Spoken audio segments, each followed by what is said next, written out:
आज हम कंप्यूटर के टाइप्स यानी कि टाइप ऑफ पीसी पढ़ेंगे।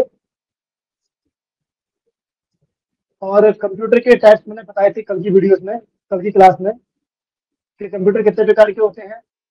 आपने कंप्यूटर साइज के आधार पे, आकार के आधार पे यानी कि और फंक्शंस के आधार पे और उद्देश्य के आधार पे कंप्यूटर पढ़े थे।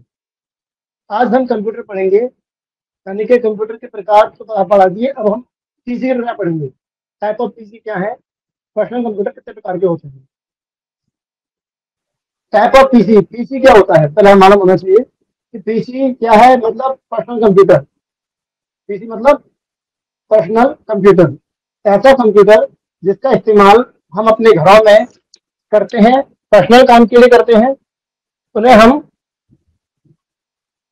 उन्हें हम पर्सनल कंप्यूटर कहते हैं, टाइप ऑफ पीसी कहते हैं। तो वे कंप्यूटर जो हम पर्सनली अपने किसी काम के लिए इस्तेमाल करते हैं घर पे, जैसे कि मोबाइल फोन, लैपटॉप, डेस्कटॉप, तो उसे हम पीसी कहते हैं। और पीसी कितने प्रकार का होता है वो मैं आपको यहाँ बताऊंगा। तो पहले दिया है डेफिनेशन। पर्सनल कंप्यूटर यानी कि पीसी व्यक्तिगत उपयोग में आने वाले अपेक्षाकृत कम खर्चीले और छोटे डिजाइन किए गए कंप्यूटर होते हैं। ये आमतौर पर प्रोसेसर प्रौद्योगिकी पर आधारित होते हैं, यानी कि इनमें प्रोसेसर होता है। कंप्यूटर निर्माताओं को एक चिप, पूरे पूरे सीपीयू को एक चिप के अंदर डालकर के बनाया गया चिप को हम माइक्रो प्रोसेसर कहते हैं, और उसको हम सीपीयू भी कहते हैं, यानी कि सेंट्रल प्रोसेसिंग यूनिट भी कहते हैं। तो कंप्यूटर डेवलपर जो होते हैं उन्होंने एक चिप पर पूरा सीपीयू डालने में सक्षम बनाता है, उसे कहते हैं अपन माइक्रोचिप। व्यापार में इसका प्रयोग शब्द प्रोसेसिंग यानी कि वर्ड प्रोसेसिंग, लेखांकन यानी अकाउंटिंग, डेस्कटॉप प्रकाशन डीटीपी, स्प्रेडशीट और डाटाबेस मैनेजमेंट आदि कार्यों में कर सकते हैं पर्सनल कंप्यूटर का प्रयोग।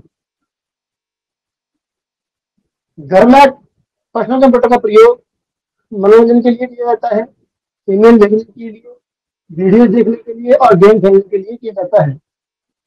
इसी प्रकार डेस्कटॉप पीसी, नोटबुक, टैबलेट और स्मार्टफोन यानी कि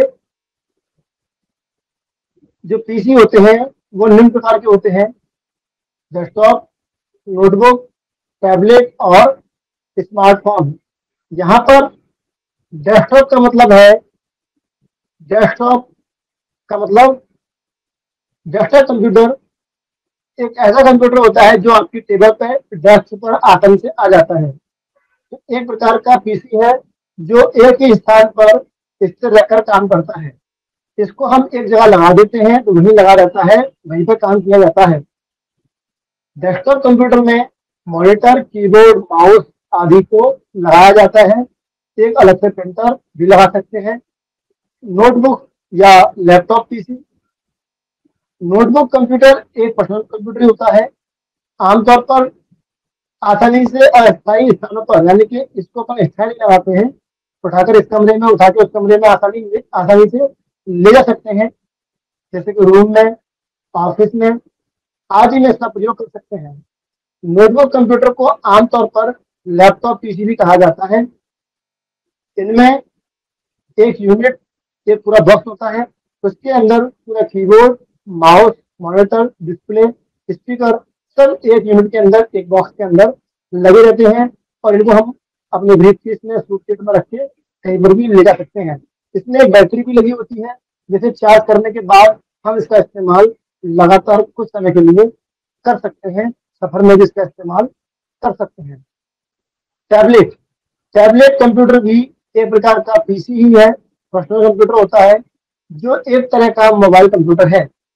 इसमें टच स्क्रीन होती है, एक फैन होता है जिस पर टच करके हम काम करते हैं। यह नोटबुक कंप्यूटर से छोटा होता है, यानी कि लैपटॉप थोड़ा छोटा होता है, लेकिन स्मार्टफोन से बड़ा होता है। आप लोगों ने टैबलेट पीसी बहुत सारे देखे होंगे। स्मार्टफोन, इसे स्मार्टफोन को हम पर्सनल डिजिटल असिस्टेंट यानी कि पीडीए भी कहते हैं। कई बार पेपर में पूछा गया है कि पीडीए का पूरा नाम क्या है, तो इसे अच्छे से याद कर लीजिए। Personal digital assistant full form होता है पीडीए का, और ये स्मार्टफोन को कहते हैं। स्मार्टफोन भी एक तरह का पीसी होता है और यह टच स्क्रीन के माध्यम से काम करता है। इसमें छोटे छोटे कार्यों को करने के लिए अलग अलग इसमें एप्लीकेशन होते हैं जो यूजर के द्वारा दिए गए निर्देश के अनुसार काम करते हैं। एप्लीकेशन, आप जानते हैं आपके मोबाइल में हर काम को करने के लिए अलग अलग प्रकार के आप एप्लीकेशन इस्तेमाल करते हैं, उसी प्रकार से यहाँ पर भी एप्लीकेशन इस्तेमाल किए जाएंगे। ये सबसे छोटे आकार के कंप्यूटर होते हैं और ये इंटरनेट के माध्यम से पीसी के साथ भी जुड़ सकते हैं और इसमें ईमेल ईमेल चैटिंग करना, लेखन करना, ऐसे काम भी आसानी से कर सकते हैं। यानी कि इसके द्वारा हम ये सारे काम कर सकते हैं जो काम हम एक लैपटॉप के माध्यम से करते हैं। ये आपके टैब में बता चुका हूँ। 4 टैब आपके हो गए, desktop PC, notebook PC, laptop और स्मार्टफोन। स्मार्टफोन के बाद आई चली है, अब हम सीखते हैं कुछ सिस्टम यूनिट के बारे में। यानी कि सीपीयू जो होता है उसमें कौन कौन से पार्ट होते हैं, उन पार्ट्स को हम सिस्टम यूनिट कहते हैं। ये सिस्टम यूनिट कौन कौन से हैं देखते हैं। पहला पार्ट है सीपीयू यानी कि माइक्रोचिप, जिसके बारे में मैंने 4th जनरेशन में बनाया था और इसकी फोटो भी मैंने दिखाई थी। अगर आप लोगों ने जनरेशन की वीडियो नहीं देखी है तो आप जनरेशन ऑफ कंप्यूटर की वीडियो जरूर देखें, उस क्लास को जरूर आप लें, तो आपको समझ में आएगा कि माइक्रो प्रोसेसर या माइक्रोचिप किसे कहते हैं, क्या होता है। सीपीयू, इसे हम प्रोसेसर या माइक्रो प्रोसेसर भी कहते हैं।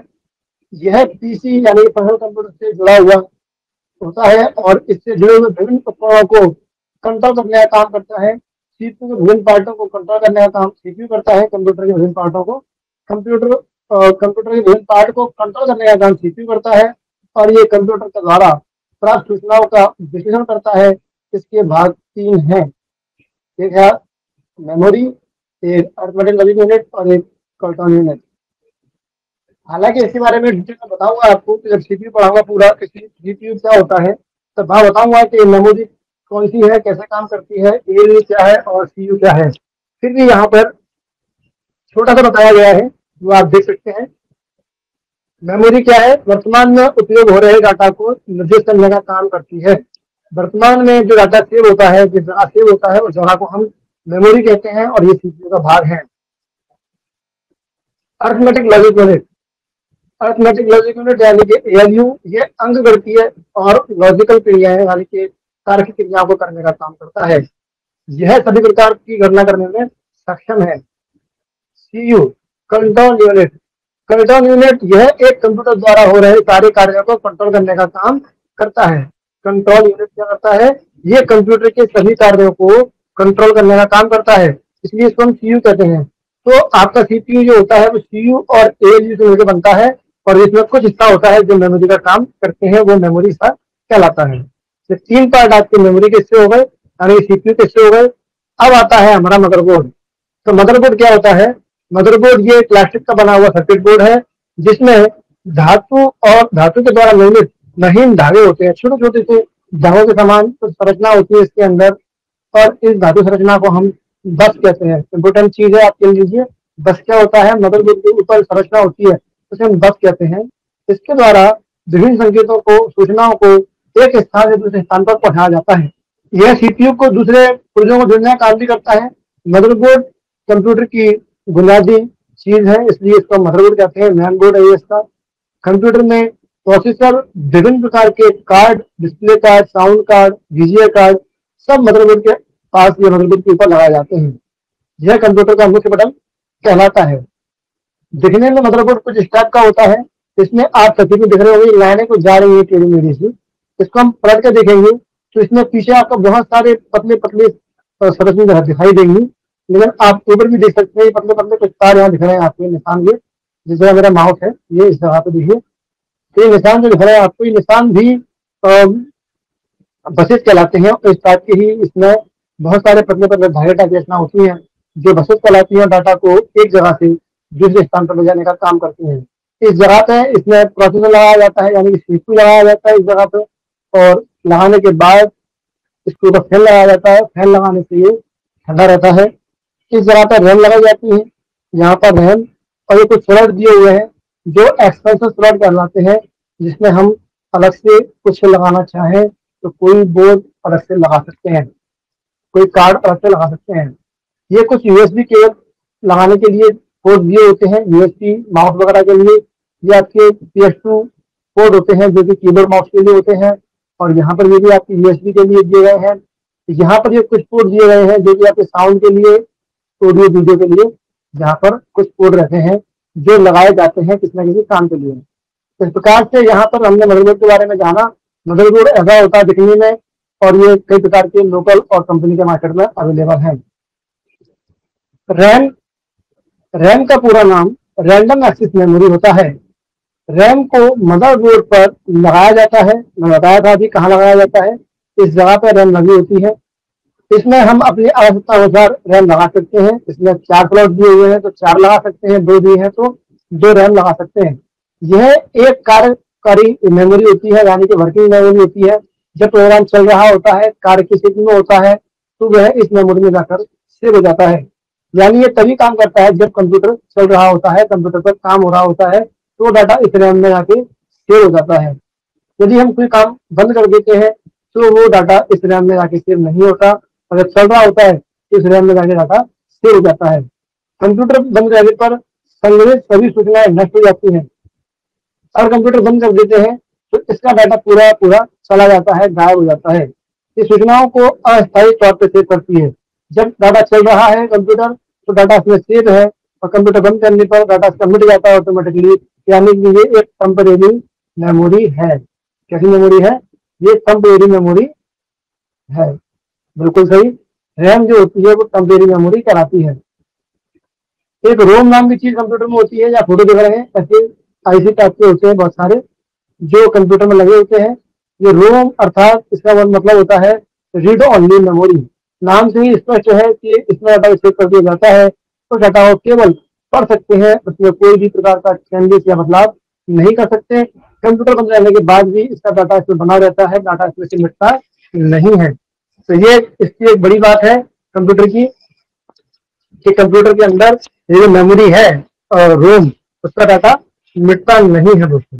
मैथ को प्रोसेसर, आप नाम से समझ रहे होंगे, ये मैथमेटिकल कोई काम करेगा। ये ऐसा होता है दिखने में, मदरबोर्ड में ऐसा लगा होता है इस टाइप का, ठीक है। 4 पिक्चर दिखाए गए हैं यहाँ पे। ये प्रोसेसर टाइप का ही होता है। तो कंप्यूटर का दूसरा सहायक प्रोसेसर है। इसका प्रयोग वैज्ञानिक गणनाएं, विजुअल करें और गणनाएं करने में किया जाता है, और ये फ्लोटिंग पॉइंट को कैलकुलेट करता है। तो चल बिंदु यानी फ्लोटिंग पॉइंट को गणनाएं करने में सक्षम होता है मैथ को प्रोसेसर। देखने में कुछ ऐसा है। ग्राफिक्स कार्ड के बारे में जानेंगे। ग्राफिक्स कार्ड एक ऐसा कार्ड है जिसको हम VGA कार्ड भी कहते हैं, और एक्चुअल में AGC के नाम से जो होता है, एक्सीलरेटर ग्राफिक्स कार्ड या पोर्ट के नाम से होता है। ये इस तरह का होता है दिखने में, और ये मदरबोर्ड के एक्सटेंशन बोर्ड में लगाया जाता है। ये मदरबोर्ड है आपके पास, ये जो एरिया है एक्सटेंशन बोर्ड वाला एरिया, इनका लगाया जाता है। अगर VGA पोर्ट कभी खराब हो जाता है तो हम इसमें लगा करके अपने कंप्यूटर के अंदर स्क्रीन पर VGA या डिस्प्ले चला सकते हैं। तो VGA के लिए ग्राफिक्स कार्ड लगाया जाता है, तो इसे ग्राफिक्स एक्सीलरेटर कार्ड भी कहते हैं। ग्राफिक्स एक्सीलरेटर कार्ड यानी कि GAC भी कहा जाता है। फुल फॉर्म कई बार CPCT में आई है, तो नोट कर लीजिए, याद कर लीजिए। ग्राफिक्स एक्सीलरेटर कार्ड, GAC का पूरा नाम क्या है। ये डिस्प्ले पर एडेप्टर या वीडियो कार्ड में डाटा सेव करना है, वो डाटा दिखाने का काम करता है। ये हार्डवेयर का भाग होता है जिसका कार्य स्क्रीन पर चित्र दिखाना होता है। तो GAC स्क्रीन पर चित्र दिखाने का काम करेगा और दिखाने का काम करेगा, और उस चित्र को दिखाने का काम जो करता है मॉनिटर, लेकिन चित्र बनाने का काम करता है। साउंड कार्ड, ये साउंड कार्ड दिया हुआ है। साउंड कार्ड भी एक्सपेंशन स्लॉट में लगाया जाता है, और ये तब लगाया जाता है जब मदरबोर्ड का साउंड कार्ड काम नहीं करता, खराब हो जाता है, तो इसको हम अलग से एक्सटेंशन बोर्ड में लगा सकते हैं। ये चिप होता है, ये हिस्सा, ये खांचा स्लॉट में घुस जाता है, फंस जाता है। फंसने के बाद इसमें डाटा काम कर सकते हैं। और ये जो कंप्यूटर में आपको मिलेगा, इसके अंदर इसमें 4 पोर्ट है, तो किसी में 3 पोर्ट भी आते हैं। तो अलग अलग टाइप के अलग अलग पोर्ट के आपको साउंड कार्ड भी अवेलेबल होते हैं। तो साउंड कार्ड कोई सिम कार्ड ऐसा नहीं है जो आपको दिख रहा है फोटो में, ये इलेक्ट्रॉनिक बोर्ड है जो कंप्यूटर के मदरबोर्ड में लगाया जाता है और साउंड बनाने का काम करता है। वहीं पर जीएसडी कार्ड जो होता है वो ग्राफिक्स बनाने का काम करता है। विद्युत आपूर्ति यानी कि पावर सप्लाई, पावर सप्लाई ये एसएमपीएस के नाम से जानी जाती है। इसको बोलते हैं switch mode power supply. Note कर लीजिए, एसएमपीएस यानी कि switch mode power supply. Supply power supply जो है एसएमपीएस का पूरा नाम होता है, याद कर लीजिए, पेपर में आया है। तो पीसी के पीछे जहां पर पावर कोड लगाई जाती है, इस जगह पे पावर कोड लगाई जाती है और वह विद्युत धारा को यहाँ लगाते हैं अपन इस जगह को। तो इस सीपीयू को हम क्या कहते हैं, इस बॉक्स में कहते हैं हम एसएमपीएस कहते हैं। इसी का नाम पावर सप्लाई होता है। ये एसी वोल्टेज को डीसी में बदलने का काम करता है।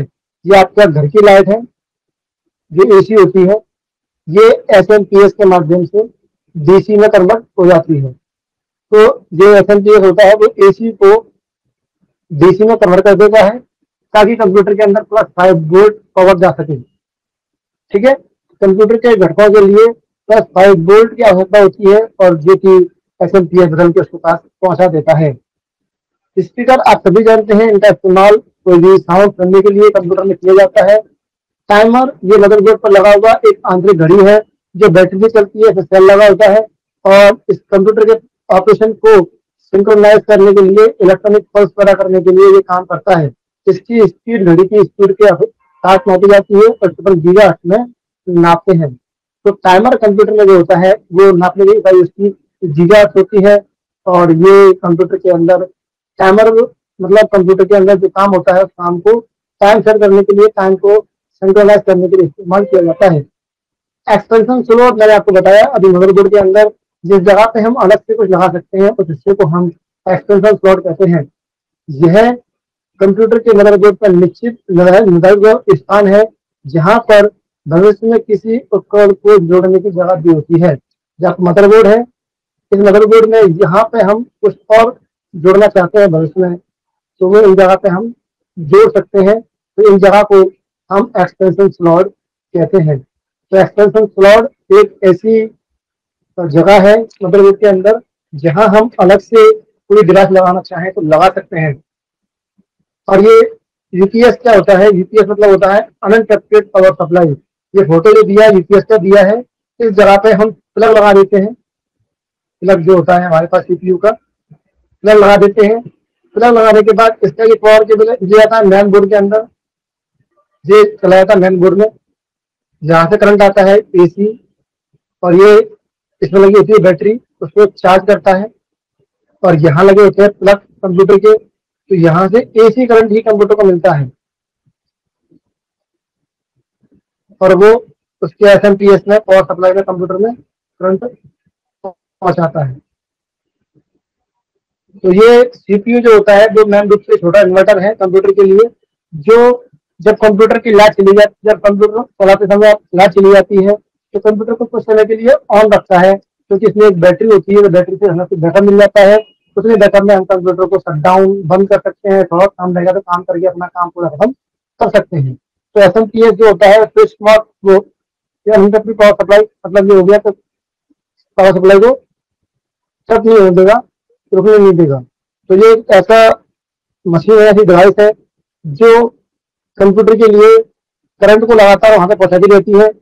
लाइट चली जाती है तब भी ये अपने अंदर एक बैटरी से कर लेता है, बैटरी से चार्ज होने के बाद वहां से थोड़ा सा बैकअप कंप्यूटर को दे देता है, जिससे हमारा कंप्यूटर कुछ समय के लिए चल लेता है, 10 मिनट 15 मिनट आधे घंटे के लिए चल सकता है। चलने के बाद हम उसे तब तक आराम से बंद भी कर पाएंगे। तो यहाँ पर हमने मदरबोर्ड के कुछ रजिस्टर के बारे में जाना, सीपीयू के कुछ घटकों के बारे में जाना, और हमने यहाँ पर कंप्यूटर के जो टाइप के बारे में जाना। कंप्यूटर के टाइप कैसे लगे आपको और कंप्यूटर के बारे में जो पार्ट के बारे में बताया तो कैसा लगा। अगर किसी प्रकार का डाउट है तो आप मुझे पूछ सकते हैं, कल क्लास में बच्चे मिलेगा तब पूछ सकते हैं, नहीं तो कमेंट करके पूछ सकते हैं, या फिर आप यूट्यूब की वीडियो पे जाकर वहां से पढ़ सकते हैं, वहां से सीख सकते हैं, वहां कमेंट कर सकते हैं और मैं कमेंट देने के बाद आपकी उसका रिप्लाई भी करूंगा, और साथ ही यदि कोई डाउट है तो डाउट को क्लियर करने के लिए अलग से क्लास बना करके सारे डाउट उसमें क्लियर कर दूंगा। ठीक है दोस्तों, तो आज की वीडियो में इतना ही, आज की क्लास में इतना ही।